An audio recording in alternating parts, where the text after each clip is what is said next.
c'est bon? D'accord. Est-ce que vous partagez cet avis? Non, pas du tout. Vous savez, dans toute disposition légale, il y a ce qu'on appelle l'esprit et la lettre.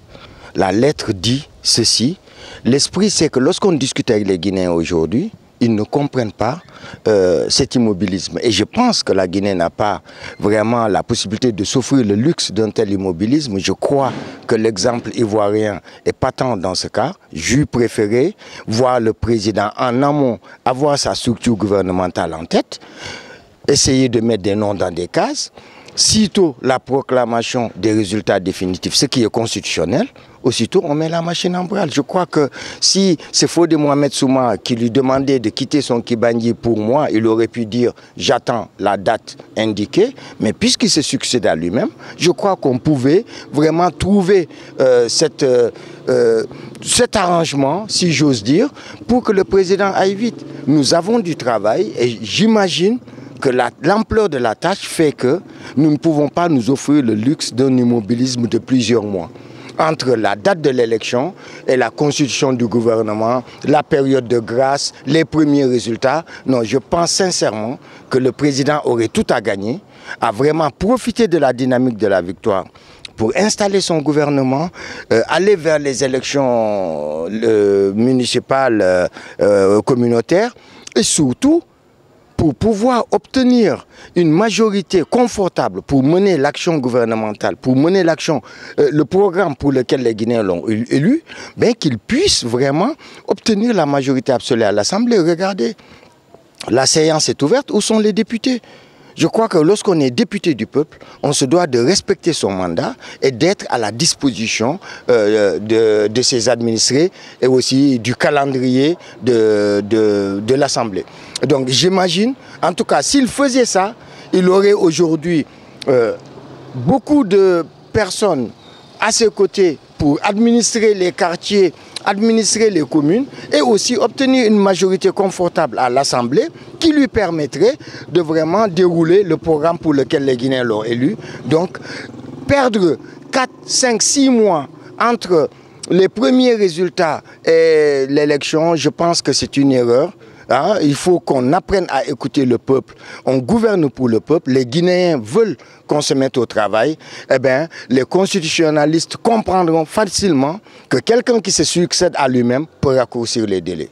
Alors, est-ce que vous ne pensez pas que ça sera aussi une atteinte aux lois de la République? Vous savez, on aime souvent refaire le monde ici. Combien de fois la Constitution a été violée dans notre pays ?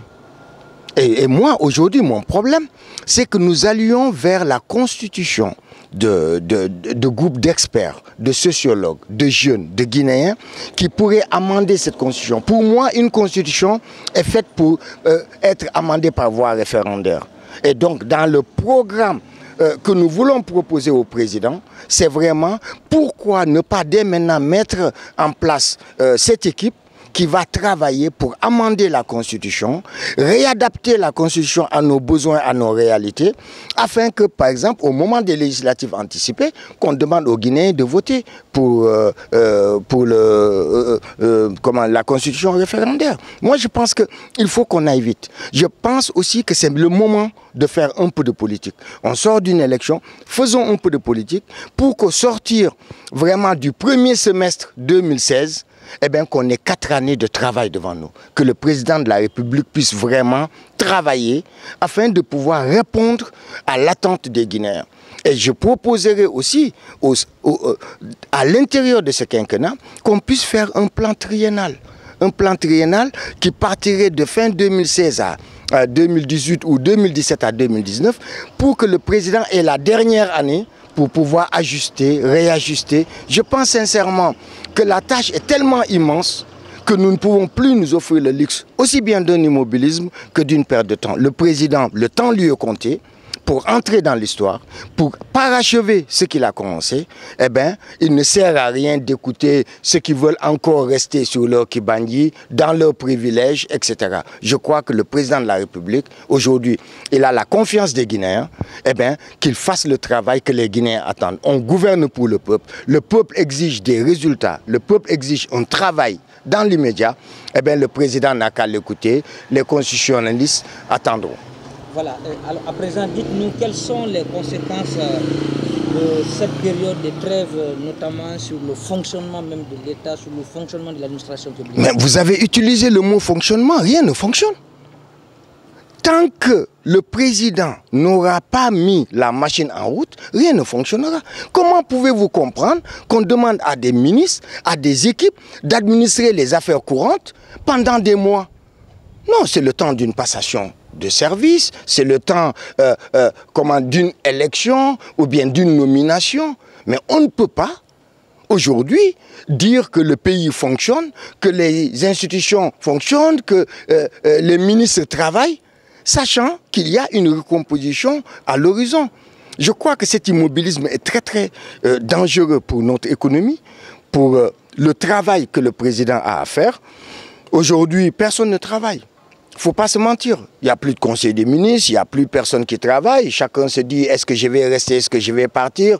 Ceux qui peuvent encore signer des décrets, des arrêtés ou bien procéder à certains arrangements, à certaines magouilles, ben, vont le faire. Je crois que le président aurait dû tirer le là dès le départ.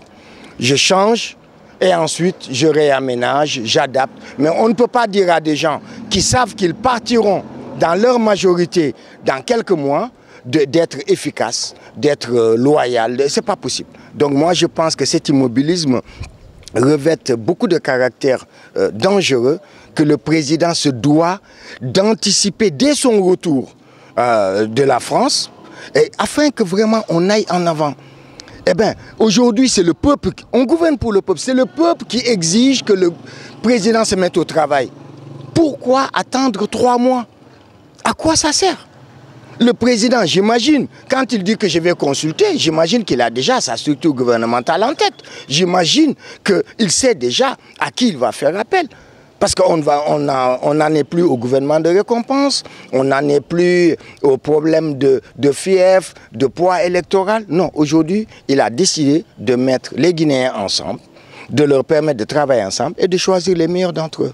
Je crois que partant de ces deux postulats, eh ben, c'est un boulevard qui s'offre à lui pour qu'il puisse se mettre au travail. Donc j'espère que le débat que le peuple lance en ce moment pour dire qu'est-ce qui se passe, pourquoi on attend, on nous a dit les élections, on a voté, qu'est-ce qu'on attend? Eh bien, c'est à lui d'apporter la réponse, de leur dire, écoutez, voici ce que disent les textes, voici aussi la lettre, voici... Vous voyez, c'est à lui d'expliquer et de dire, ben écoutez, je crois que personnellement, je suis très très porté sur les chiffres, très très porté sur le respect des acquis démocratiques et autres. Mais si demain, le président décide, comme il se succède à lui-même, de pouvoir accélérer la machine, de pouvoir anticiper, je serai le premier à applaudir parce que les Guinéens attendent de lui qu'il se mette au travail dès maintenant. Merci, monsieur. Je vous en prie.